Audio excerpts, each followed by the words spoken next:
Egyszer volt, hol nem volt. A mesék általában így kezdődnek. Ám ez a történet úgy kezdődött, hogy... Ejha. Ők a Brown csemeték. Anyátlanok. Szegények. Könyörtelenek.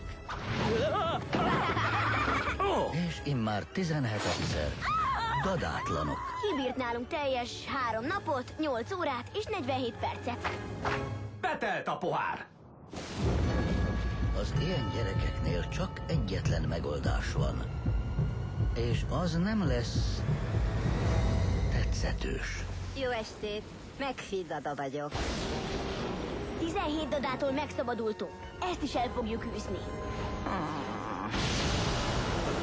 Aztán a dada egy boszi. Felkelnek, amikor kell? Mondják, hogy kérem. Mármint mire? Örülök, hogy megismerhetem. Fingoványi kukamér. Szenték. Kanyaró gyógyszer. Ez mozog! Mondd, hogyan? Csak hogy a gonosz Adelaide néni A gyerekek megkergültek, majd én segítek rajtad. átveszi a hatalmat. Elveszik a házat. Néhányan a szegényházba kerültök. A többiek nevelőszülőkhöz.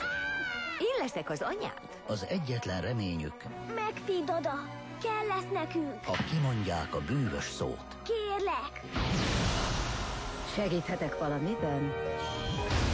A UIP Duna film bemutat Szentegek. Segíts McPhee dada, mondd, mit csináljak. Gondolkozz. Nagyon okos vagy. egy egészen újfajta mesét. Az én ötletem volt, vagyis az én hibám. Mert minden rendes családban Nem veheti el egyik gyerekemet sem. hisznek még a csodákban. Emma Thompson, Colin Firth, Varázsdada. Hamarosan a mozikban.